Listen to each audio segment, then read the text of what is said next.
Tambouille.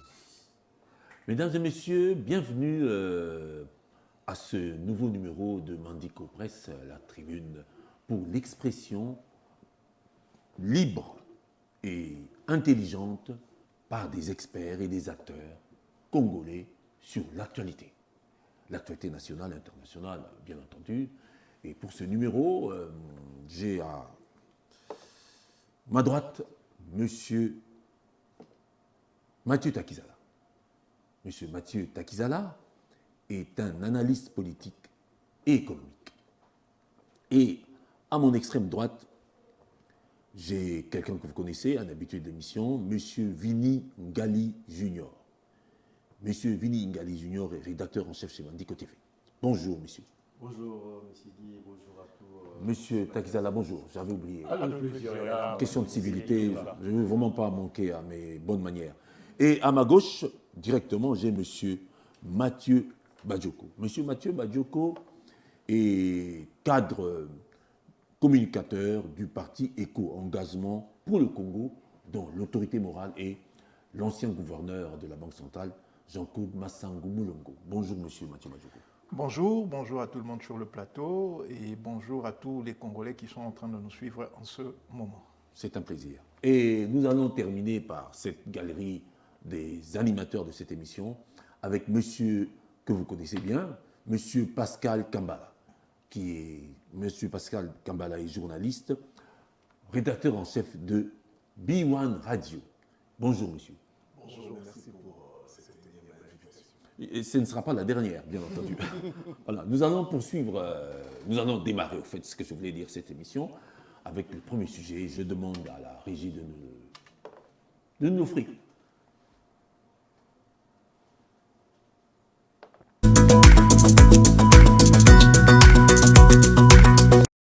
78th session of the Après plus de 2 décennies de présence de la MONUSCO dans le pays, le président Félix Tshisekedi estime qu'il est temps pour la RDC de prendre pleinement son destin en main et de devenir le principal acteur de sa propre stabilité. Nous sommes reconnaissants envers la communauté internationale et les Nations Unies pour leur soutien et leur partenariat, mais nous sommes également conscients que le retrait progressif de la MONUSCO est une étape nécessaire pour consolider le progrès que nous avons déjà réalisé. Cependant, le chef de l'État congolais a déploré que les missions de maintien de la paix déployées sous une forme ou une autre depuis 25 ans en République démocratique du Congo n'aient pas réussi à faire face aux rébellions et conflits armés qui déchirent la République démocratique du Congo et la région des Grands Lacs, ni à protéger les populations civiles. Aussi, le projet de retrait échelonné, responsable et durable de la MONUSCO, annoncé depuis 2018 et dont le plan de transition a été adopté en 2021, devient-il anachronique au regard de l'évolution des contingences politiques, sécuritaires et sociales actuelles. Il est donc illusoire et contre-productif de continuer à s'accrocher au maintien de la MONUSCO pour restaurer la paix en République démocratique du Congo et stabiliser celle-ci. Dans la foulée, Félix Tshisekedi a fait savoir que le retrait de la MONUSCO est devenu une nécessité. Par ailleurs, l'accélération du retrait de la MONUSCO devient une nécessité impérieuse pour apaiser les tensions entre cette dernière et nos concitoyens.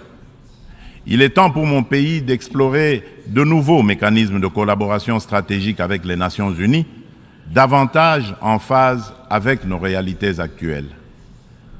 C'est pourquoi, en ma qualité de garant constitutionnel de l'intégrité territoriale, de la souveraineté et de l'indépendance de mon pays, de la bonne tenue de notre nation ainsi que du bien-être de mes concitoyens, j'ai instruit le gouvernement de la République d'entamer des discussions avec les autorités onusiennes pour un retrait accéléré de la MONUSCO de la République démocratique du Congo, en ramenant le début de ce retrait progressif de décembre 2024 à décembre 2023.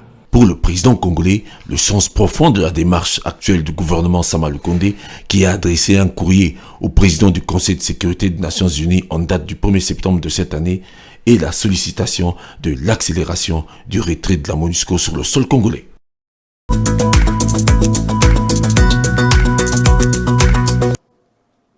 Félix Tshisekedi a été quelque peu ferme et très déterminé à ce que la MONUSCO doit plier bagage et de manière accélérée.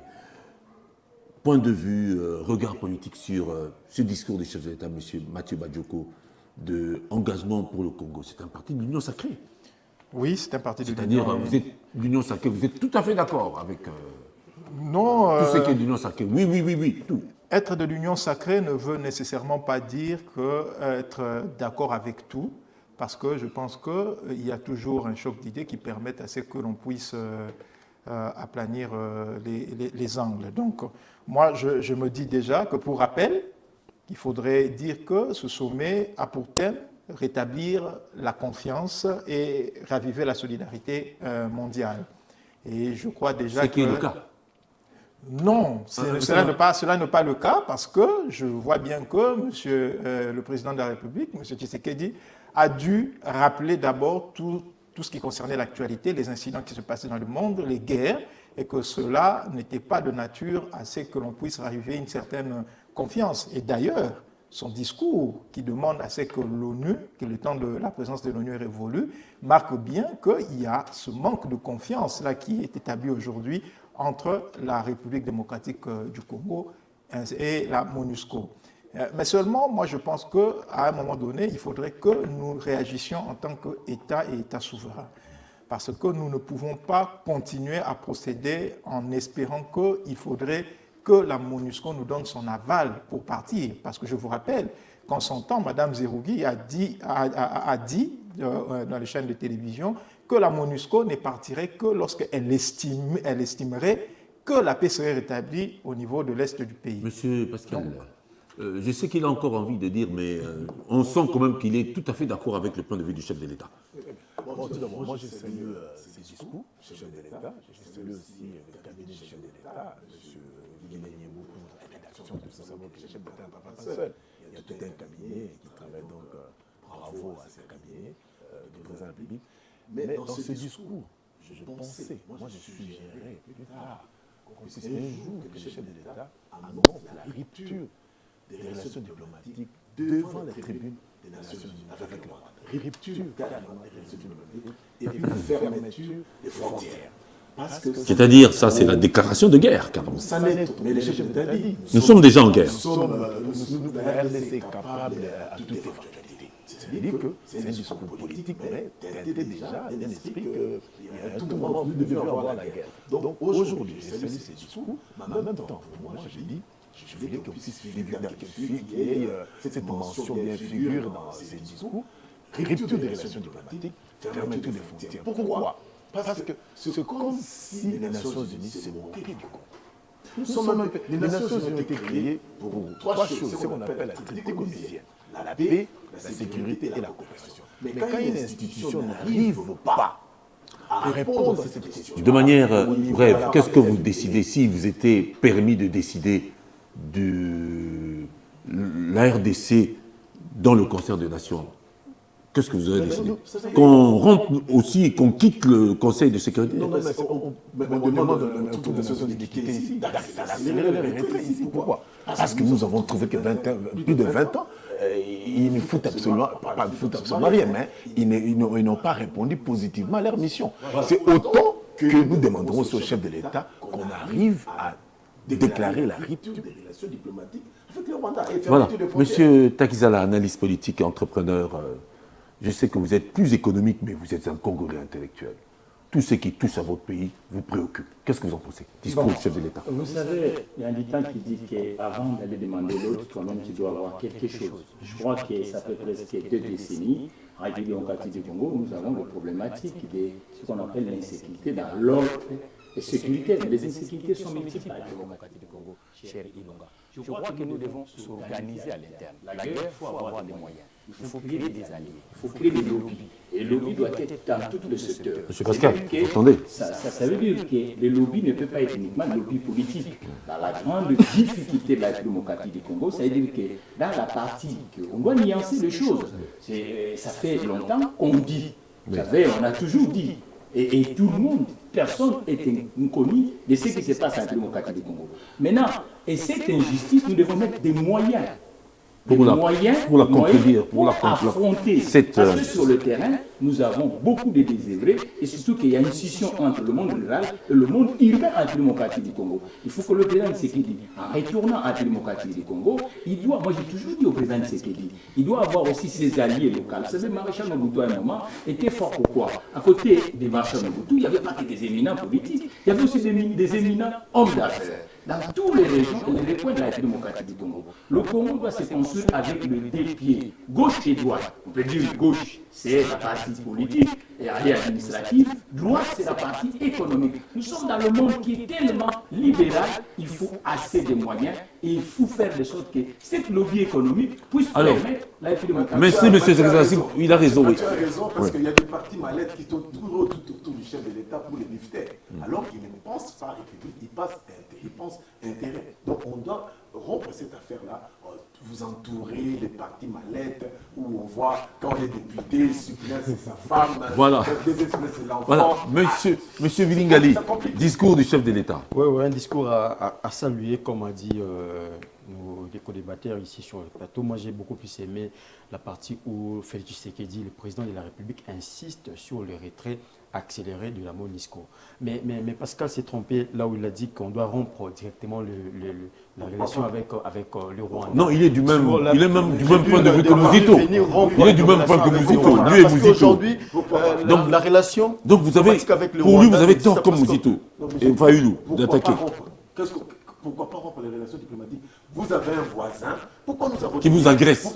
Mais aujourd'hui, lorsqu'on parle du retrait de la MONUSCO, justement, pourquoi dans nos villes ici, pourquoi nous avons des mêmes citoyens? Pourquoi on ne peut pas casser ces mais la réaction de Mathieu aussi a été catégorique. C'est-à-dire qu'on ne peut pas rompre de relations directement. Il faut mettre en place des lobbying. Parce qu'il y a la partie économique aussi qui doit intervenir. Il ne faut pas rompre parce que pour la paix président de la Gambie, un voisin qui pille, qui tue, qui vole vos mangues, qui vole vos poules. On doit comprendre aussi quelque chose là-dessus. Écoutez, s'il vous plaît. Vous savez qu'aujourd'hui, Rwandais venait au Congo, il n'est plus là. Non, c'était juste. Donc, vous comprenez. Donc, c'est ça le Rwandais. C'était une faute. Moi, je dis c'était une faute. Non, Rwandais. Attention. En fait, le problème aujourd'hui, c'est quoi? Les Nations Unies, c'est créé par la solidarité internationale. Ça a commencé en 1945, parce qu'il y a eu des injustices. La Société des Nations. Même le thème de la 78e Assemblée Générale est dit. À part la construction des Nations Unies, vous ne voyez pas qu'il y avait un plan pour relancer, du point de vue économique, l'Europe. Parce que la guerre touche les vrais problèmes socio-économiques et administratifs. Je crois qu'aujourd'hui, si nous regardons uniquement la guerre dans l'aspect militaire et dans l'aspect politique, et qu'on ne regagne pas tous les agents économiques antidémocratiques du Congo, on ne va pas s'en sortir. Donc, faisons des sortes. Le politique. Nous devons faire de sorte que l'économie retourne à la démocratie du Congo. Parce que nous avons 26 provinces administratives. Les autres provinces, ça ne nous empêche pas. Donc les politiques qui veulent tirer la couille. Moi j'estime déjà que nous devons essayer de nous rendre compte que déjà cette affaire des Nations Unies est en train de perdre complètement de sa superbe. Vous allez remarquer. Ce n'est plus qu'une coquille vide. Voilà, vous allez remarquer que la plupart des grandes puissances ne sont pas là. L'Inde n'était pas là. Voilà. La Chine n'était pas là. Donc le président chinois n'était pas là. Le président français n'était pas là. Il a préféré privilégier recevoir ces autres plutôt que de participer. Donc ce n'est que nous, Africains, Congolais en particulier, qui continuons à penser que nous pouvons trouver des solutions à partir de cette organisation. Vous êtes en train de nous faire comprendre que les Nations Unies, ce n'est plus qu'une farce aujourd'hui? Oui, les Nations Unies, ce n'est plus qu'une farce. D'ailleurs, je pense que vous allez remarquer que dans le discours du chef de l'État, il a laissé passer quelque chose que les gens n'ont pas remarqué. Lorsque... Non, s'il vous plaît, s'il vous plaît.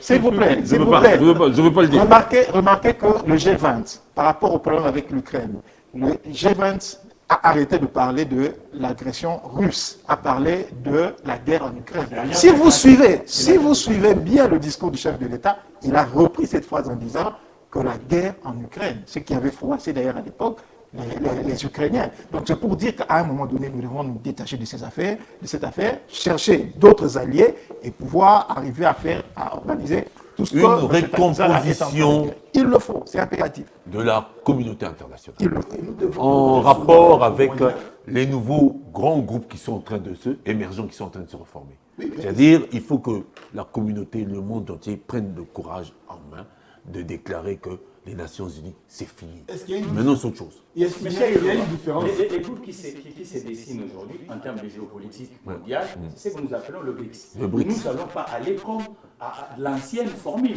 Nous devons aller aussi avec quelque chose à proposer. Méthodologie, Et que les oui. autres peuvent trouver que chez nous, nous ne partons plus encore le méthode en disant nous sommes avec le potentiel en minier.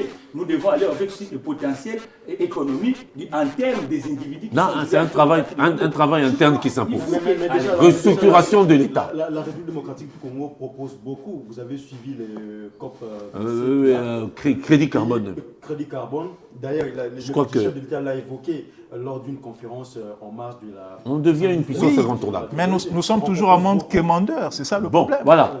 Je crois que vous avez compris le discours du chef de l'État. Il y a beaucoup de questions qui débordent sur le Moi, j'ai sujet. apprécié aussi quand il a dit le dialogue, pas question avec les M23. Il a Oui. raison. Il faut soutenir Il a réitéré cette... Est-ce que les Américains ont dialogué avec ceux qui ont... Mais vous vous rappelez, mais une chose aussi, C'est la façon de rompre les relations avec le Rwanda. non mais une chose est, non, oui, voilà, Monsieur Pascal, vous l'avez dit, mais il y a aussi notre bonne nouvelle de ce sommet. Les États-Unis ont condamné le Rwanda en rapport avec le recrutement des enfants soldats.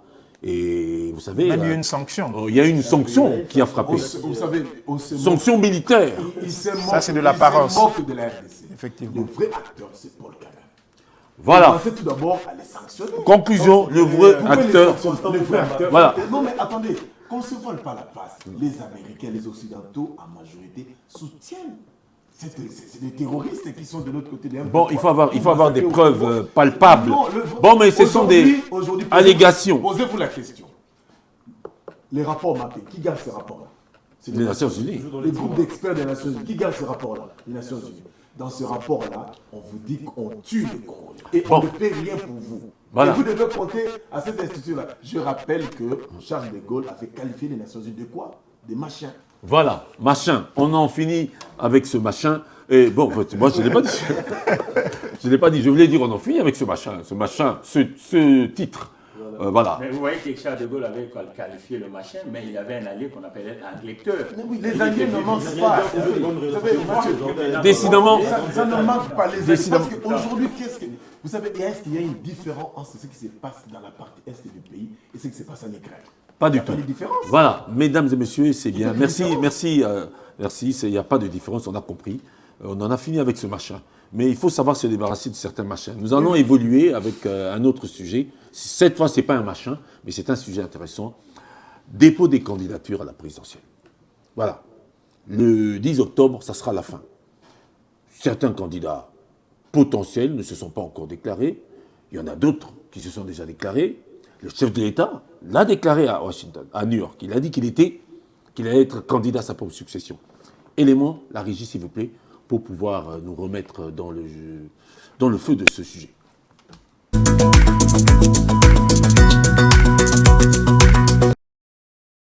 Est-ce que tu peux prendre ces petits riens que nous avons donnés avec nos cœurs amertis?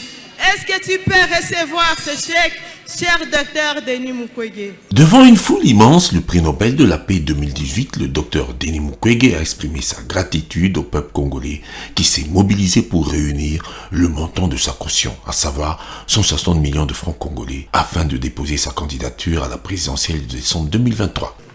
L'étape où vous dites, aujourd'hui, nous voulons nous choisir une personne, et cette personne n'aura rien à dépenser. Nous allons faire toutes les dépenses avec nos maigres moyens. C'est l'étape où vous voulez dire tout simplement que nous refusons que les hommes politiques continuent à acheter notre conscience et nous les revoyons revenir 5 ans après pour nous demander encore de leur faire confiance. Mais désormais, vous dites, nous allons nous choisir notre dirigeant, nous allons financer les coûts de sa campagne et cette personne sera sous notre contrôle. Il promet de réfléchir pour analyser tous les aspects avant de se prononcer sur sa probable candidature, mais assure qu'il est engagé et déterminé à développer la République démocratique du Congo.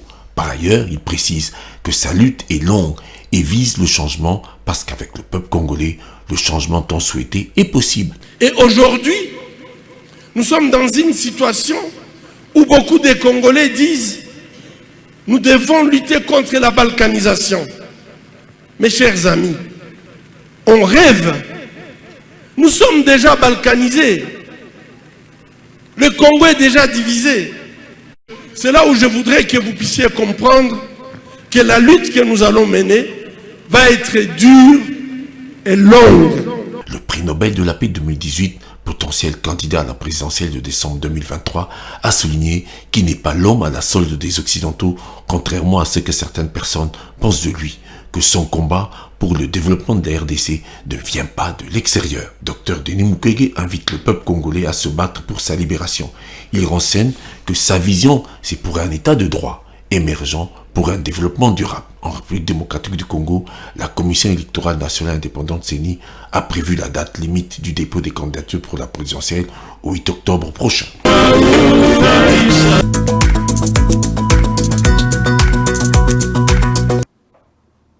Alors, Monsieur Pascal, un potentiel candidat, qu'est-ce que vous en pensez, Dr Mukwege, prix Nobel de la paix, plusieurs fois lauréat des grands prix internationaux, un modèle. C'est la démocratie, il est libre de postuler, mais ça m'a fait penser au docteur Oscar Kachala. Je me dis, il se lance dans la politique et il ne doit pas reculer. Docteur Mukwege, il ne doit pas reculer, parce que s'il recule, vous savez, la politique, c'est la guerre sans effusion de sang.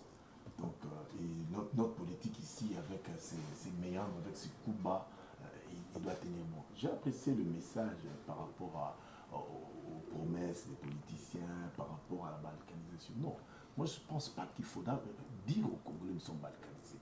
Il faut dire aux Congolais que nous ne devons pas être le courroie de transmission des messages des Occidentaux ou bien des impérialistes ou des gens qui veulent que le Congo soit balkanisé. Nous devons dire aux Congolais l'unité pour chasser l'agresseur, l'unité pour protéger notre pays. Parce qu'aujourd'hui, qu'on ne vous trompe pas, les débats politiques, la politique divise toujours les gens. Même d'une même famille, vous pouvez être divisé. Et beaucoup de gens sont divisés par rapport à la politique. Donc aujourd'hui, beaucoup de candidats arrivent, mais quel est le projet politique? Quelle est l'idée politique? C'est là le vrai problème. Le vrai débat, nous devons avoir ça au Congo. Je l'ai dit dernièrement que le débat politique au Congo est faussé. Voilà. Les vrais débats, Monsieur Takizala, je vous vois vibrer. Vous n'êtes pas d'accord avec Cher Ilunga, le grand péché mortel de la vie démocratique du Congo, c'est ce qu'on appelle des acteurs politiques. Ils n'essayent pas de rectifier les erreurs de 1960. Ça veut dire que le Belge était ici, on a imité uniquement le Kazakh de ces fonctions qu'on récupère, mais sans socle. Vous comprenez? Être un acteur ou un candidat à l'élection présidentielle, il faut d'abord avoir aussi des alliés dans le terrain professionnel dans le pays. Nous sommes aujourd'hui à la tête d'une nation où l'actif nous fait défaut. L'actif professionnel et l'actif particulier. Ça veut dire que quand vous arrivez comme candidat, il n'y pas avec des militants. 3/4 de ces militants d'abord sont au chômage, vous le savez. Et que l'administration aujourd'hui, on n'a pas donné tout le muscle. Il faut que les candidats, quand ils prennent parole devant, évitons de faire aussi du populisme. Le message doit être des messages quand même chiffrés. Aujourd'hui, pour la petite enfance, ça nous demande combien d'argent et comment on va faire? On va tirer des ressources. Moi, si j'arrive, regarde les ressources, je vais tirer ici. Pour le financement de l'entreprise, moi, je pense que peut-être je vais monter des impôts. Pour le logement à tout le monde, je pense que je vais tirer ici. Il faut que les choses soient libres. Il faut qu'il y ait planification. Il faut que un contrat social avec la population. Mais si aujourd'hui, on a des mesurettes tous les jours populistes, mais même vous soyez élu, vous ne voyez pas que vous êtes tapé sur le mur. Il faut que les choses soient d'abord claires et lisibles. La politique sans un socle, le populisme. Georges Maché avait tiré beaucoup de gens. Vous savez qu'il n'est même pas arrivé. Aujourd'hui, nous sommes à la tête d'un État. L'autre disait en faillite. Vous savez, le faillite, c'est quoi? Si vous avez 85% des gens en chômage de masse, Et si vous avez 85 de l'économie qui tourne dans le couloir de l'informel, dis-moi. Ces gens-là doivent comprendre. C'est le moment. Il ne suffit pas d'occuper.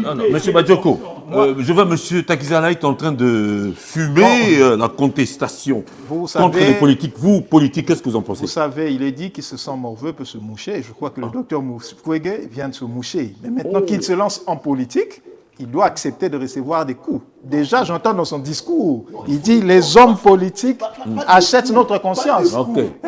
Il n'est pas politique. Nous vous disons des projets contre projets. Non, c'est ce que je suis. Mais lui, il n'en est qu'au fait qu'on lui a déposé l'argent de sa caution. C'est une confrontation politique. Donc, l'élection présidentielle n'est pas réservée qu'aux politiciens. Donc, Monsieur le politique réagit.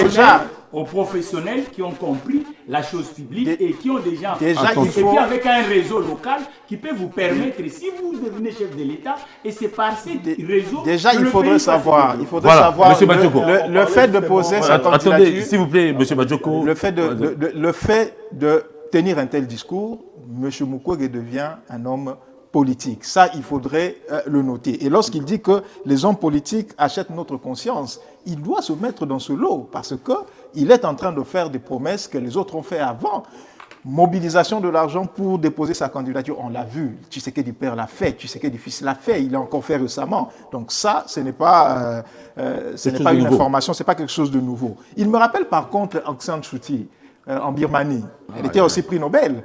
Mais une fois qu'elle a fait énormément de promesses, mais une fois qu'elle est entrée en fonction, elle a été régnée par tout le monde. Elle a largement montré ses limites. Aujourd'hui, elle est emprisonnée, mais plus personne n'en parle. Pourquoi? Parce que nous sommes justement dans cette théorie qui fait en sorte que dès qu'un homme, surtout le Congolais, est mis en lumière, il se dit que voilà, je peux briguer autre chose, alors que pour moi, il serait mieux pour moi de rester dans ce domaine. J'espère que le docteur Mukwege vous a écouté. Oui, Monsieur Vili, qu'est-ce que vous en pensez? Jacques Delors, ici. Jacques Delors était, à lumière, un technocrate qui a beaucoup, et même dans le Conseil européen, mais quand ils l'ont proposé à être président de la République, vous savez, c'est une gravité. Il ne faut pas prendre ça comme une végétariat. Les défis sont énormes. Effectivement. Vraiment énormes. Monsieur Vili, défi énorme. Aung San Suu Kyi, discours, mauvais discours d'Denis Mukwege. Qu'est-ce que vous en pensez, vous, tout ça? Les politiques achètent notre conscience, c'est la phrase que moi j'ai retenue. Mais pour une fois, je me rallie à Pascal. Quand Mukwege débarque, il dit que la RDC est déjà balkanisée. Mais sur base de quoi il peut parler de... Peut-être qu'il est informé. Peut-être qu'il est très informé. Mais après, avec quel plan pour lutter? Mais il a dit qu'il n'était pas l'agent des Occidentaux. Il va faire quoi pour lutter contre cette balkanisation? Vous venez d'évoquer quelque chose ici. On a mobilisé les fonds pour qu'ils puissent postuler. Etienne Tshisekedi, là, on l'a fait. Mais Tshisekedi aussi, Tshisekedi, vous avez vu le groupe avec d'autres personnes qui ont mobilisé l'argent pour postuler. Là, ce n'est pas du nouveau. Mais aujourd'hui, quand on dit le débat ici en République démocratique du Congo est faussé, c'est par rapport aux idées. On est en train de saluer aujourd'hui la politique à la fonction publique. Le ministre de la fonction publique, Liao, qui a mis une très bonne politique, mais quand toi tu vas débarquer en tant que candidat, tu peux lutter peut-être pour augmenter ou bien faire quelque chose. Mais quand on revient encore avec les promesses des campagnes, moi je trouve que là... Moi je rejoins M. Takizala. Pourquoi? La problématique aujourd'hui, c'est quoi? Il y a l'insécurité dans la partie est du pays. Faut-il aller en ordre dispersé, ce que nous montrent les politiciens, ou bien nous devons créer une unité contre cette agression? Justement. Une solidarité. Patriotique. Une unité. L'union fait la force. Et maintenant, Pascal, le sujet qui estomate le Congo, ce n'est pas uniquement l'insécurité dans l'ordre sécuritaire. Les insécurités de logement. C'est l'entrepreneur, l'économiste qui parle. Maintenant, aujourd'hui, le candidat à l'élection présidentielle doit traiter toutes les insécurités qui révoltent la plus démocratique. La question majeure reste l'insécurité dans la partie. Exactement. Mais qu'est-ce que les discours de chaque politicien? C'est vers l'unité de ce pays? Vers l'unité? Non. Les politiciens viennent vous vendre. Chacun jette la pierre à l'autre. C'est château en Espagne et vous pensez qu'ils viennent. Non, le vrai problème aujourd'hui, nous devons d'abord chasser l'envahisseur. Chasser l'envahisseur. C'est lui qui tue mon frère dans la partie. Mais de quelle manière? De quelle manière? J'apprécie la montée en puissance de Fabre. Je vous ai dit l'autre fois, là, La guerre. Nous devons accepter La guerre. De moyens humains et de moyens financiers. Oui, les moyens sont en train de se De moyens humains et de moyens financiers, de moyens logistiques, et même de l'administration. que la RDC peut faire face à toute éventualité. Préparons-nous, nous sommes Congolais à défendre notre pays, même à être des réservistes. Moi, je suis prêt. Vous tenez vraiment à aller à Je suis prêt parce que c'est mon pays. Mais Je ne peux pas accepter. Monsieur Badioko. Moi, je pense que nous devons complètement changer de paradigme. Aujourd'hui, nous avons besoin, d'ailleurs, je rejoins M. Takizala qui disait qu'on a besoin d'éléments chiffrés. Nous avons besoin des plans d'action parce qu'un plan d'action diffère d'un projet de société. Un plan d'action arrive à nous dire que je trouvais de l'argent ici, j'ai financé tel problème, mon délai de temps, le délai de temps, les consciences. oui, l'avantage, Il a dit. L'avantage avec un plan d'action, c'est que, en tant qu'intellectuel, nous pouvons déjà connaître que sur base de ce qu'il dit, tout est faux.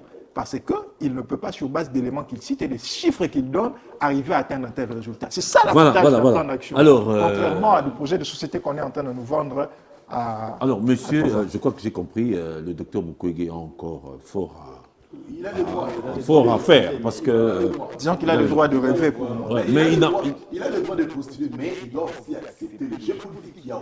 Je sais qu'il ne sera pas du tout facile. Et puis un autre problème, un autre fléau que les candidats ne vont pas ignorer, c'est le chômage. Voilà. Ça va nous coûter combien et comment on va faire? Faire la politique aujourd'hui avec ces cœurs-là d'humanitaire, moi je crois que... D'abord, qui est derrière Mukwege? Si on peut poser cette grande question. Qui est derrière Denis Mukwege? Que chacun trouve sa réponse personnellement. Nous allons poursuivre avec un autre sujet. Nous en avons fini avec le Dr Mukwege, mais je rappelle qu'à ce jour, les candidats se font attendre, mais ils ont encore du temps jusqu'au 8. Il y a notamment Moïse Katumbi, Fayoulou, je ne sais pas. S'il va postuler, il va pas postuler. Il attend un dialogue, il a été clair. Il attend un dialogue, il continue d'attendre des dialogues. Vous êtes sûr qu'il y aura un dialogue au regard de ce que nous avons? Les dialogues politiques, on est habitué. C'est une tradition. Le vrai dialogue aujourd'hui, c'est quoi? Le plan de relance de la démocratie du Congo, du point de vue économique, pour que ça puisse donner quand même la maturité de la démocratie du Congo. Vous avez ignoré tous les dialogues qui ont passé ici. L'ordre politique, c'est toujours le même, c'est le même corps. Voilà. Vous ne pouvez pas danser la rumba tout seul. Il faut associer les autres. Voilà. On ne peut pas danser la rumba seul. Pourquoi les dialogues? Mais il faut qu'on puisse dire une chose. Les pays, la RDC n'appartient pas aux politiciens. Il n'y a pas... C'est une activité, quoi? Comme un emploi. Être politicien, c'est un emploi? Non. C'est comme si... On fait fortune. En RDC, c'est le pays où on fait fortune grâce à la politique. Très rapidement. Oui, parce que le débat est faussé, on explique mal la politique. Je n'ai pas la prétention de bien expliquer, mais c'est que j'entends des autres, des politiciens, ils expliquent mal la politique.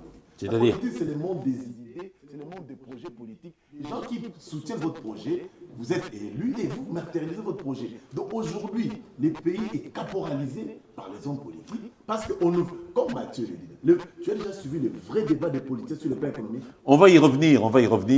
Nous allons essayer d'évoluer parce qu'on ne finira jamais sur la politique.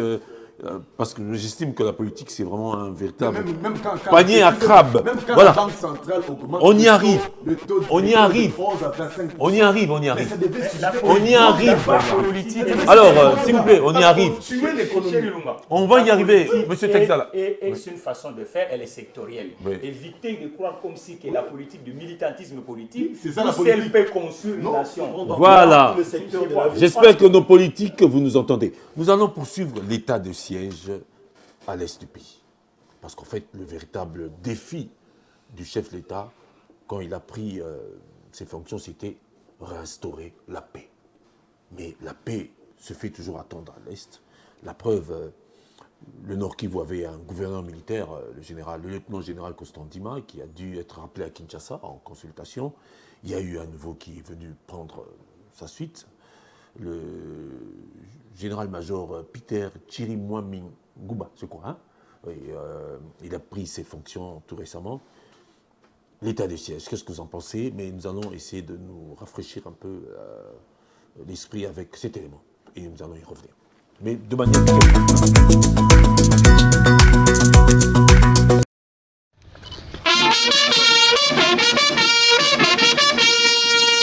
Peter Chirimwami a pris officiellement ses fonctions.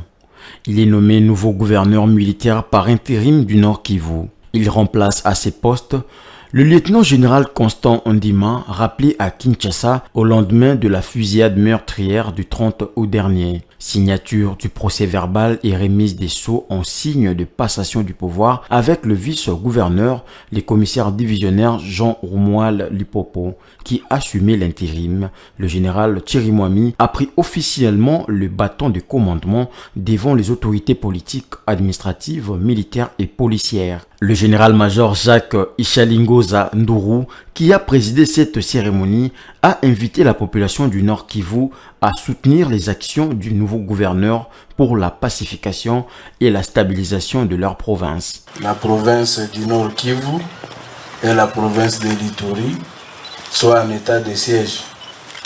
Ce sont des mesures exceptionnelles et des mesures extrêmes.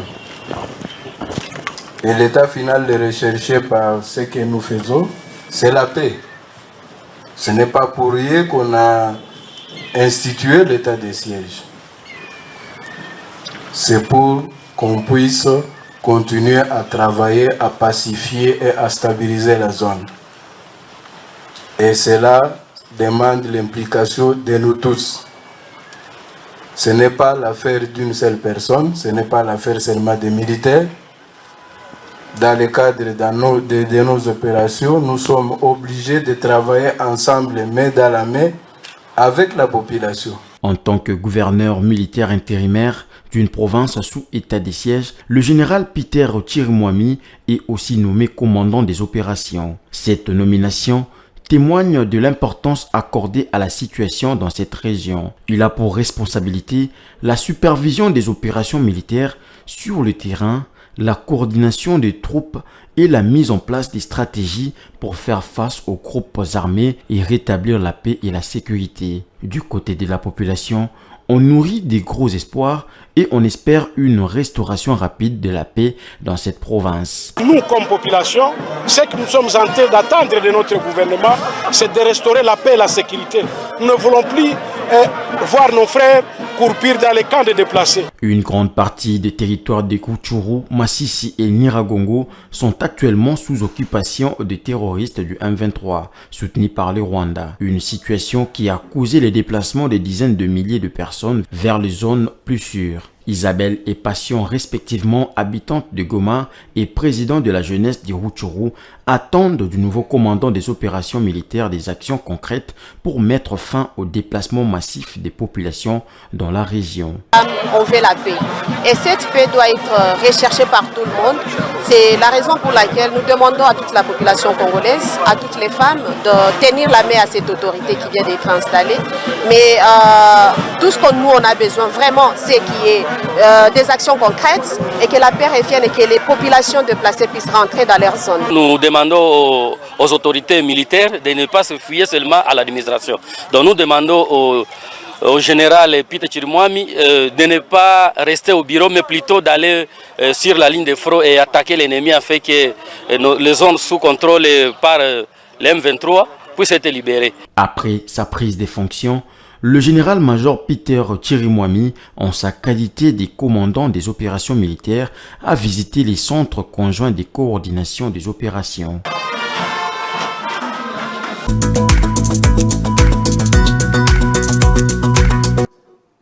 Monsieur Badjoko, un nouveau gouverneur militaire intérimaire au Nord Kivu, un nouveau commandant des opérations en remplacement de celui qui est parti. Qu'est-ce que vous en pensez? Votre avis, état des sièges, tout ça, qu'est-ce que vous en pensez? Bon, déjà, je ne sais pas si c'est une coïncidence, mais dès hier, dans la nuit, nous avons appris que Mouchaki a été récupéré par les FARDC. C'est une bonne chose. Nord Kivu. Il est efficace. Bon, moi, j'ai des questions. Je me pose énormément de questions parce que depuis l'établissement de l'état du siège, il y a eu énormément de choses qui se sont passées. Je citerai qu'en septembre, par exemple, il y a eu le général Yav qui a été arrêté pour complicité avec toutes les rébellions qui étaient contre la RDC.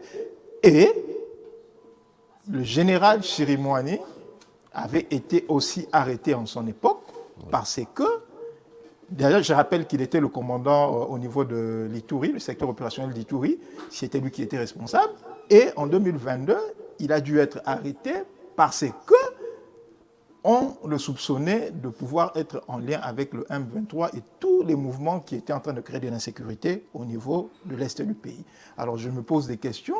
Pourquoi est-ce qu'un monsieur qui a été hier soupçonné, aujourd'hui, est à la tête d'une province problématique? Ce sont des questions que je suis... disculpé. Oui, innocenté. Mais le problème, c'est que lorsque on arrête en grande pompe, il faudrait aussi, lorsqu'il est innocenté, que l'on puisse nous informer que voilà, les motifs pour lesquels il a été arrêté sont tombés à l'eau. Mais là, on se réveille un bon matin, il assume l'intérim, alors qu'il y a énormément de problèmes au niveau de ces provinces. Ça, ce sont des questions que je suis en train de me poser. C'est très bien défini. Il assume l'intérim, il a été arrêté en grande pompe, comme vous venez de le dire. Mais la partie, le Nord Kivu reste problématique aujourd'hui. Thierry Moimi prend, il est là maintenant à la tête de cette province, parce qu'on le disait, et je rappelle qu'il a été cité par plusieurs rapports des Nations Unies comme étant impliqué dans la sécurité à l'Est. À Kinshasa, on ne s'attendait même pas. Moi, on pensait peut-être qu'il va revenir pour diriger, mais quand on a compris que la situation du 30 août dernier, où il y a eu carnage, il y a eu plein de morts, on pensait peut-être que Constant Ndima serait peut-être impliqué dans cette affaire. Cela veut dire que quand il sera peut-être innocenté, il peut revenir à la tête de cette province. C'est une matière très délicate. Parce que jusqu'à aujourd'hui, on parle de l'inhumation des victimes du carnage. Ils ne sont pas présentés. Vous avez vu le député national qui parlait, il a trop parlé, mais on ne peut pas le dire ici. Cela veut dire qu'il prend la tête de cette province dont il maîtrise. Vous avez suivi le président de la société civile. Il maîtrise au moins ce qui se passe dans cette partie. Mais qui maîtrise pour avoir été la situation qui se passe, M. Pascal? Qui maîtrise? Non, mais il y a des rapports des Nations Unies qui l'indexent. Oui, à ce jour. Vous savez, ils ont Est-ce qu'il y a eu une condamnation? Est-ce qu'il y a eu une à un moment donné, vous savez, voilà. je croise un... Monsieur Pascal. Il y a un ami burkinabé qui me dit, mais ici au Congo, vous pensez toujours gouvernement ça et le gouvernement ça et là. Les gens ne pensent pas d'eux-mêmes à faire des choses. Je vais dire une chose. La force. À tout moment, on doit laisser affaire des Nations Unies, des rapports. Ils ont notre rapport mapping là. Ils ne font rien avec. Ils ont gardé ça. Mais dans ce rapport, Mathieu continue à faire confiance à... Oui, mais faire confiance à une institution. Parce que le rapport mapping, faire confiance à une... Mais le problème, c'est que nous devons aussi poser des actions. Le rapport mapping est disponible à tous. Mais que faisons-nous pour sanctionner? Le rapport mapping depuis 2010 est un document muet. C'est comme une épée qui n'a pas de tranchant. Les vraies questions, c'est quoi aujourd'hui la partie est du pays? Il faut restaurer la paix. Par la force. Et il faut imposer cette paix-là.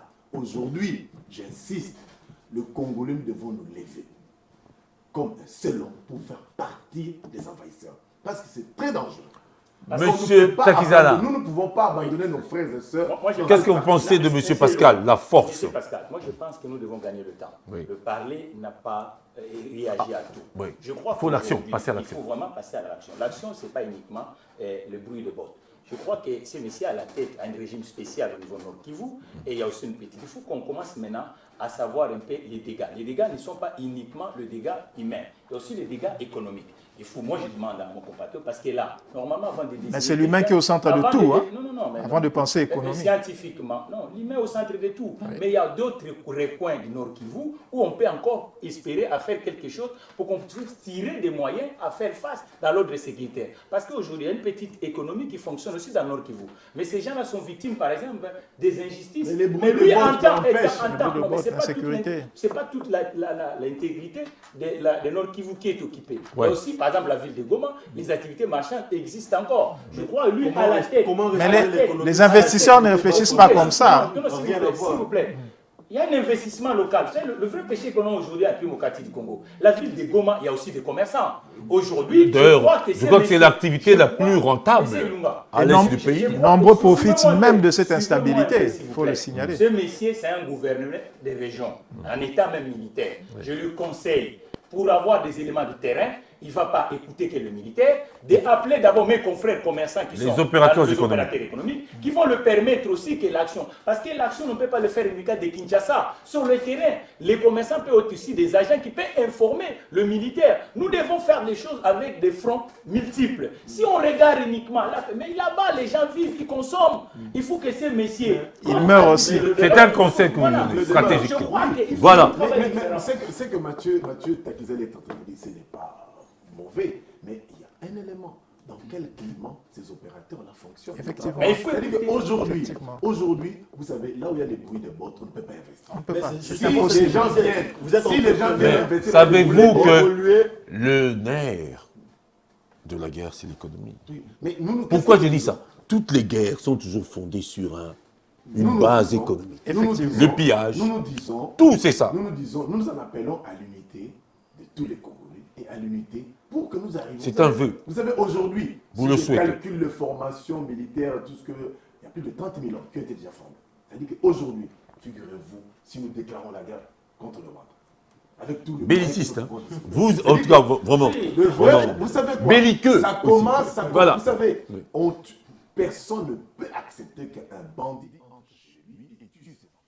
C'est évident. Ça nous refuse. Alors, pas. Même si vous êtes un prêtre, c'est que Pascal, vous devez comprendre que nous avons aussi des bouches à nourrir au niveau de notre pays. Voilà. Et que ces gens-là, ils sont continués à vivre. Oui. Il faut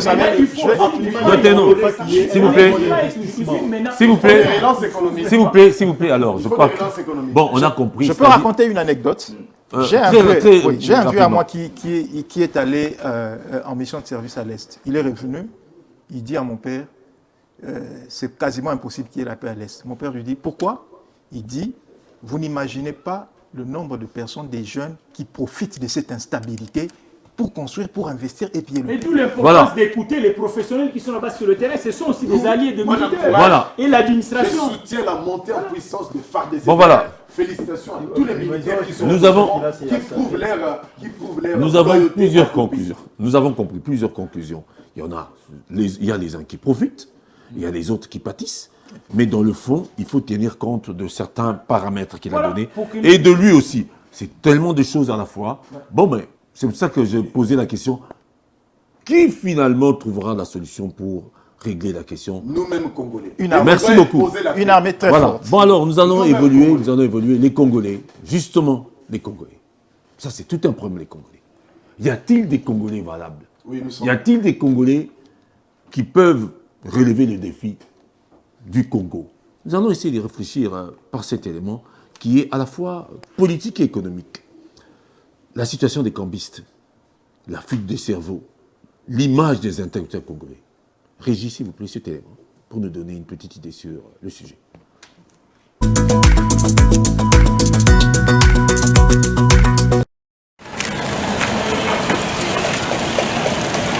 Ils sont dans presque toutes les rues de la capitale, au centre-ville comme ailleurs. Il y en a qui travaillent à l'air libre, certains sont dans des bureaux d'échange agréés, mais la majorité reste dans l'informel. Quel que soit l'endroit où ils exercent cette activité de change de monnaie, les cambistes fixent le taux comme bon leur semble. Emmanuel est cambiste depuis de nombreuses années. Selon lui, la fixation de ces taux dépend du prix d'achat de francs congolais auprès des opérateurs économiques. Selon cambiste,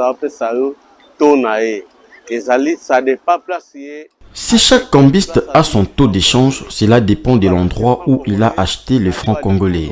S'il achète les francs congolais à un taux élevé, il revendra à un taux élevé, et s'il achète à bas prix, il revendra à bas prix. Nous vendons des dollars américains aux opérateurs économiques qui ont des chambres froides et des dépôts de vente de poissons salés. S'ils nous servent de francs congolais, nous, à notre tour, nous venons servir le client pour ensuite repartir vers ces mêmes opérateurs économiques.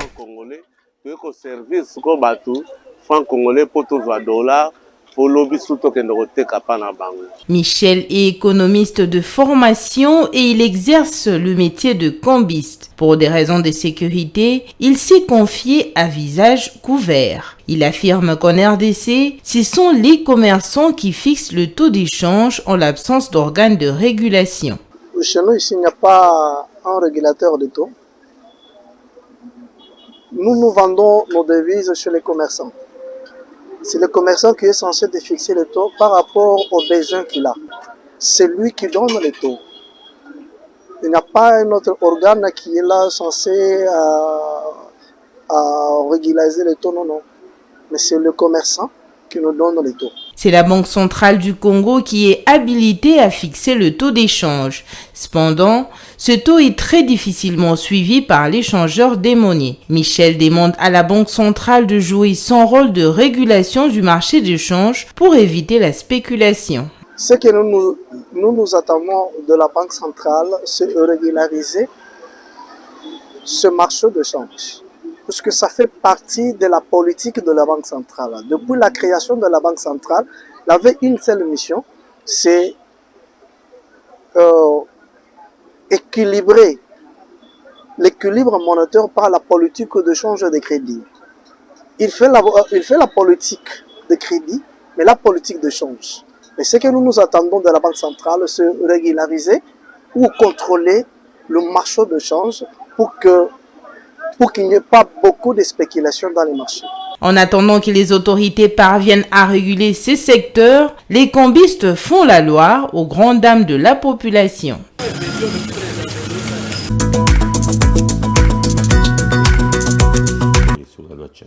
Voilà, Monsieur Takizala, une question économique importante qui démontre le paradoxe congolais. Nous avons des grands cerveaux au Congo qui s'en vont, mais on a d'autres qui sont ici, à qui on a donné des grandes tâches. Mais sur le terrain, on a l'impression que ça ne va pas. Vous voyez que depuis qu'on a commencé l'émission, on ne jauge pas le marché du travail de la République démocratique du Congo. Parce que la spéculation, pourquoi la spéculation? C'est l'informel. Ça veut dire que, est-ce qu'il y a une production locale, structurelle? C'est faible. Quand vous voyez ce compatriote dit que c'est le son de commerçants. Mais le commerçant, pourquoi il regarde la monnaie d'échange? Parce qu'ils n'achètent pas localement. Les choses ne sont pas canalisées. Est-ce que les gens payent le loyer par voie bancaire? Non. Est-ce qu'on paye les factures de régie des eaux par voie bancaire? Non. Est-ce que tous les mouvements, l'informel est supérieur? C'est d'où l'importance que les politiques devaient commencer à parler. C'est genre. Les politiques. Mais aujourd'hui, les politiques restent uniquement par tout ce qui est verbiage. Acheter des consciences. Or, le vrai problème, c'est genre le marché de l'emploi. Pour parler de marché de l'emploi, il faut utiliser les experts du secteur du marché de l'emploi, les entrepreneurs, les investisseurs. Il faut bouger le politique monétaire de la Banque centrale. Comment fait-il la banque des banques? Et aujourd'hui, quand vous regardez les institutions financières, oui, on emprunte de l'argent aux marchands. En quel taux? Les durées de remboursement, les logements.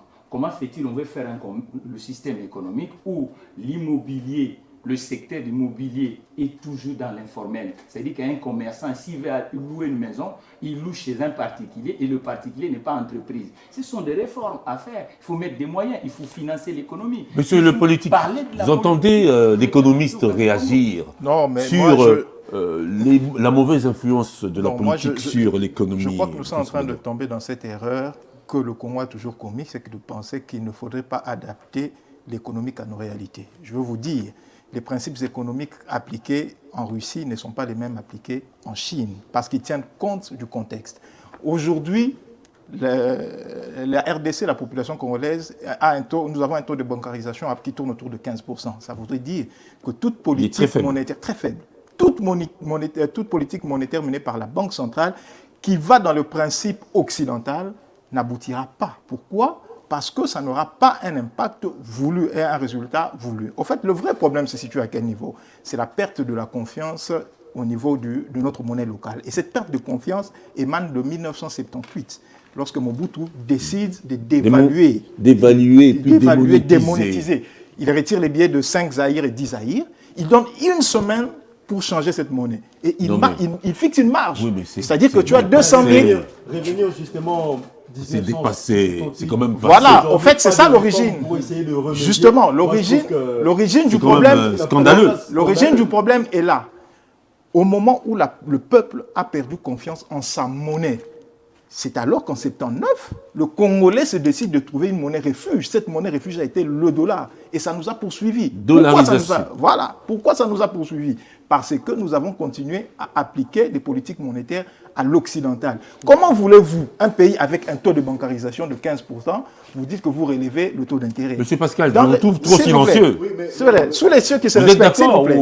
Sous les cieux qui se respectent, ils ont un taux de bancarisation qui gravite autour de 90-95%. Ça voudrait signifier élever le taux d'intérêt a un impact direct. Pourquoi? Les ménages empruntent moins, ce qui entraîne un minimum de consommation. Élever le taux d'intérêt sans travailler sur la production? Oui, non, c'est ça justement. Oui. Lorsqu'on élève le taux d'intérêt, l'impact direct est la baisse même de la production qui existe. Pourquoi? Oui, les ménages empruntent moins, consomment moins, les entreprises produisent moins, et ça a un impact négatif sur l'économie. Il y a un problème réel, c'est qu'on ne pouvait pas faire une politique monétaire sans une production structurelle. Ça veut dire que l'économie est du côté de l'informel. Le vrai problème, il faut faire de sorte que l'économie congolaise, les échanges, tous les échanges, c'est fait du point de vue formel. Le problème, qu'est-ce que vous appelez économie formelle? C'est-à-dire que tout rentre dans le secteur public. On s'explique calme pour que ceux qui sont à la maison nous comprennent. Mon compatriote, quand celui qui loue une maison, il le loue par un individu qui n'est pas entreprise, ça veut dire que cet individu, l'argent ne passe pas par la banque. Il respecte quoi? La loi de l'argent. Je vous corrige tout de suite. Je vous corrige tout de suite. Le secteur informel ne veut pas dire que le secteur informel ne veut pas dire qu'on ne passe pas par la banque. Le secteur informel veut simplement dire que tout ce qui est imposition et taxes échappe à l'État sur une activité précise. Ça n'a rien à voir avec le taxe, s'il vous plaît. Ça n'a rien à voir avec. Vous pouvez prendre le taxe à quelqu'un, s'il vous plaît. Comment vous pouvez prendre? Je suis un entrepreneur. Comment vous pouvez prendre le taxe à quelqu'un qui n'est pas formel? Je vous donne un exemple. Je vous donne un exemple. Attendez. Je vous donne un exemple simple. Toutes nos mamans qui vendent sur des tables payent une taxe de marché, oui ou non? Oui. Elles sont bancarisées. Il a un compte en banque. Elles sont bancarisées. Elles sont bancarisées. Ils ont des cotisations sociales. Ils ont des cotisations sociales. Non, ça n'a rien à voir avec la banque. Ils ont des cotisations sociales. Rien à voir avec la banque. Est-ce qu'ils ont un compte en banque? Vous tenez tellement la banque. Qui a confiance dans les banques congolaises? Ne réduisons pas rien à voir avec la banque par le fait que les paiements passent par les voies bancaires. Non, pas du tout. C'est pas ça l'information. Il y a un élément que nous devons le dire. Nous sommes un pays, l'économie est extraverte. C'est là notre malheur aussi. Effectivement. Nous consommons... Non, attends, je termine. C'est lui qui l'a dit, c'est pas moi. Trop des biens venant de l'étranger. Et lorsque le coût de production augmente à l'étranger, et vous croyez que les biens qui arrivent au Congo vont garder leur prix? Non, il y a aussi une inflation importée. Oui. Le vrai problème de notre pays, l'état des lieux est là que nous n'avons pas. L'état des lieux. Mais qui va faire la production locale? Attends, j'en arrive. L'état des lieux de notre économie montre que, les indicateurs montrent que nous avons une économie faible. Mais je crois qu'on ferait mieux de prendre conseil de son argument. La question, c'est qu'aujourd'hui... Parce que nous voulons... Oui, qu'est-ce que vous pensez? Quelle est la politique? Voilà. Quelles sont les bonnes politiques mises en place par le gouvernement congolais pour que notre économie aille de l'avant? Mais notre économie s'améliore. C'est-à-dire que les questions aujourd'hui, chacun de nous ici, qui paie l'impôt? Nous sommes tous dans l'informel. Moi, je paye. Oui, en tant qu'entrepreneur, tu payes. Oui, je paye. Encore faut-il qu'on vérifie. Je paye. Encore faut-il qu'on vérifie. Oui, je paye. Je paye. Non, j'ai dit ceci. En fait, le problème, c'est quoi? Attendez. L'impôt, c'est calculé. Quel est le problème de ce pays? L'impôt, c'est calculé par base d'une revenu. Il faut une comptable. Voilà, M. Madjoko, d'accord, c'est bon. Terminé parce que... Il y a plusieurs choses que nous payons. Mais la question centrale, c'est quoi aujourd'hui? Est-ce que l'État congolais fonctionne avec des indicateurs normaux pour faire voir que nous devons avoir une bonne économie? Voilà. Merci. Quelles sont les politiques mises en place? Merci. La Banque centrale est en train d'être restructurée. Je l'ai dit. Même pas restructurer la Banque centrale. La Banque centrale doit mettre en place des bonnes politiques monétaires. Et puis j'aimerais parler d'un fait très important. Aujourd'hui... Pas Madjoko. Oui, Madjoko, oui, en effet. Je pense... Sous Richard Nixon. Oh, encore a dit le dollar américain, c'est notre monnaie, mais c'est votre problème. Si nous, Congolais, nous ne comprenons pas qu'il faut dédollariser notre économie. Mais il a dit, il ne fallait pas imiter. Non, il ne fallait pas. J'ai dit, je l'ai dit bien. Pas avec des mots. Bon, s'il vous plaît. S'il vous plaît. On va terminer. Nous n'avons plus de temps. S'il vous plaît, nous n'avons plus de temps. 30 secondes. 30 secondes. 30 secondes. J'aimerais lever un fait important qui se passe au niveau de la société parce que nous parlons des cambistes. Le cambisme, c'est un métier vieux comme le monde. Mais qu'est-ce qui se passe aujourd'hui? Nos frères cambistes, vous allez remarquer que tous les cambistes qui ont des locaux qui louent, quel est le procédé qui se passe? En fait, ils sont en contact avec tous les étrangers, libanais, indiens, pakistanais. Ces personnes-là, ces étrangers, payent les loyers de ces cambistes. Et en contrepartie, qu'est-ce qui se passe? Ils Blanchiment. livrent en francs congolais Il y a la mafia. à un taux Blanchiment. très élevé et nos frères congolais que nous côtoyons tout le temps arrivent à nous changer cette monnaie à un taux élevé. Pourquoi? Parce qu'en réalité, les Indiens et les Pakistanais ont juste besoin du dollar pour arriver à les sortir du pays. Donc, c'est une certaine complicité qu'il faut aussi relancer. S'il vous plaît. Vraiment, Vous dites parce que si on avait des 20 secondes. En 73, on booste l'économie privée, les acteurs, les entreprises. La force de nos monnaies, c'est la production. Et la production, vous avez oublié la zéréalisation. Le tissu économique a été bradé. Si et aujourd'hui, on continue à avait accuser. des entreprises capables à faire valeur ajoutée localement, vous n'allez pas avoir nos compatriotes dans la rue. Et aujourd'hui, il faut avoir des acteurs locaux forts et qui sont dans le structurel. Comme vous, les entrepreneurs locaux. On ne peut pas locaux. cautionner l'informel. Parce que pourquoi les gens cherchent le dollar? Si les gens payent le loyer via la poste, on devait payer en francs congolais. Mais aujourd'hui, les gens payent par la loi de la jungle. Voilà. Ça veut dire que la personne doit vivre. Et il ne repose pas la production qui vient à l'extérieur. Voilà, la production ne sont pas des administrations. Voilà, s'il vous plaît. Mais ce sont Monsieur des Vini. entreprises. L'économiste devrait normalement nous expliquer, parce qu'on dit l'informel et le formel. Aujourd'hui, l'État, que vous avez dit qu'il doit être dans le secteur formel, mais vous avez parlé de 1979. Mobutu voudrait mettre en avant la monnaie locale. Mais est-ce qu'il a voulu faire une chose et son contraire? Voilà, c'est une question essentielle. On va y revenir. Bon, nous allons terminer. Mesdames et messieurs, vous nous suivez. Mandico Presse, la tribune, l'expression libre, santé, intelligente. Nous allons aborder la dernière question pour donner à chacun 30 secondes. Je sais que c'est difficile, mais dernier élément, vous allez devoir faire un exploit. Vous êtes des experts. On y va. Dernier élément avant de clôturer cette émission.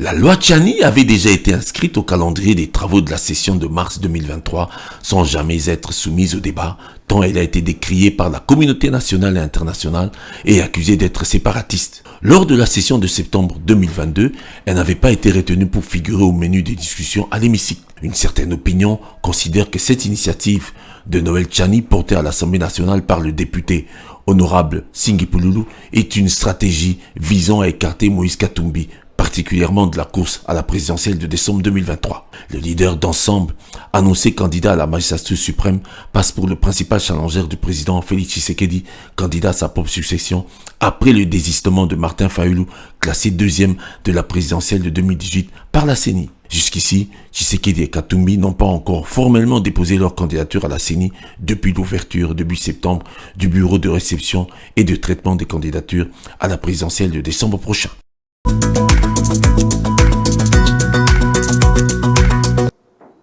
Monsieur Vini, la loi Tchani, qu'est-ce que vous en pensez? 30 secondes. Aligné. 30 secondes, je sais que c'est difficile, mais... C'est une loi qui est déjà à l'ordre du jour, la dernière session. Et moi, je qualifie d'une loi incendiaire. Parce qu'on s'approche des élections. On sait que quand on va voter peut-être cette loi, cela va apporter quoi? Incendiaire, c'est-à-dire, c'était pas opportun. Voilà, monsieur... C'était dans mon esprit, c'était pas opportun. Voilà. Monsieur Texala. Question des nationalités, ce sont des administrations qui le traitent. Vous comprenez, nous avons ce qu'on appelle l'administration du territoire et vous n'êtes pas censé ignorer qu'aujourd'hui le vrai problème de la citoyenneté congolaise, elle est sociale, elle est administrative parce qu'elle n'est même pas... Elle n'est pas politique. Il n'y a même pas le cadre d'identité. Je crois qu'aujourd'hui, laissons aux spécialistes administratifs de nous faire pondre et d'abord comprendre la démographie congolaise, quel est le vrai problème. Je crois qu'aujourd'hui nous avons des vrais problèmes où on peut traiter pour résoudre beaucoup de choses. Donc je crois qu'à un moment, nous devons avoir des priorités. Parce que baise à tout prix, ça ne sert à rien. Ça ne sert à rien. Et puis, nous sommes des techniciens, vous savez. S'il vous plaît, on n'a plus de temps, Monsieur Badjoko. Moi, je lirai l'article 11 de la Constitution qui dit que tous les êtres humains naissent libres et égaux en dignité et en droit. Toutefois, la jouissance des droits politiques est reconnue aux seuls Congolais, sauf exception établie par la loi. Et je pense que cette Assemblée nationale serait l'émanation du peuple. Donc, s'il y a une loi qui dit qu'aujourd'hui, pour arriver à briguer certains postes de responsabilité, il faudrait être de père et de mère congolais, accompagné d'autres conditions, moi j'estime qu'il faudrait valider. Et cela, on s'en fout que ce soit opportun ou pas. Voilà, ils s'en foutent complètement de ça, ils s'en tirent à la Constitution. Monsieur Pascal, pour terminer. Pourquoi il y a un débat là sous Mobutu, une telle disposition a existé dans la Constitution. C'est-à-dire qu'aujourd'hui, que pose Noël Tchani? Noël Tchani dit ceci: ne peut diriger, ou bien être aux fonctions régaliennes que les Congolais nés de pères et mères congolais. Mais ça existait sous Mobutu. Aujourd'hui, pour diriger la Banque centrale, il faut être né de pères et mères congolais. Pour diriger l'ANR, il faut être des pères et mères congolais. La DMIAC, il faut être des pères et mères congolais. Même la police, il faut être des pères et mères congolais. Donc, nous, sans tenir compte de mécanismes spécialisés. Aujourd'hui, ça dépend des Congolais. Quel avenir vous voulez donner à votre pays? C'est ça le vrai débat. Le vrai débat que nous voulons. Pourquoi Noël Tchani explique encore? C'est pour éviter les infiltrations au sein de l'appareil politique, administration, partout. Pascal, vous savez que... Non, c'est ça le vrai problème. Monsieur Pascal, vous l'avez dit, on a fini. On a fini. Monsieur Takizala, pendant que nous finissons... Pascal, le monde est en train d'évoluer. Le monde est en train d'évoluer. Vous croyez que vous voulez... Chers compatriotes, au Gabon, ça ne fait pas débat. Il faut qu'on soit réaliste. Évitons ce qu'on appelle base. Bon, voilà. Bon, voilà. Merci. Je vous remercie d'avoir participé à cette émission. Nous en avons fini. Vous sentez, le temps nous fait défaut. Oui. On a vu comment il a dit. Oui, d'accord. On a vu et c'en est fini avec ce numéro de Mandico Presse. Je rappelle que j'avais sur ce plateau, à mon extrême gauche, M. Vini Ngali Junior, rédacteur en chef de Mandico TV, et à ma gauche directe, M. Mathieu Takizala, analyste politique, économique, entrepreneur congolais, très talentueux. Vous avez senti son expertise, sa vision économique des choses. Et nous avons là le politicien, M. Mathieu Badjoko, communicateur de Engagement pour le Congo, parti de Jean-Claude Massangolongo. C'était vraiment un plaisir. On a senti, et finalement, notre co-débatteur de toujours, M. Pascal Kambala, journaliste, rédacteur en chef de Bion Radio, et moi-même, Guy Longa, je vous remercie pour votre attention et nous espérons plus nombreux. Et l'appel est lancé à tous nos collègues journalistes et à certains acteurs politiques. Merci et suivez Mandico TV, c'était une bonne chose et bon week-end.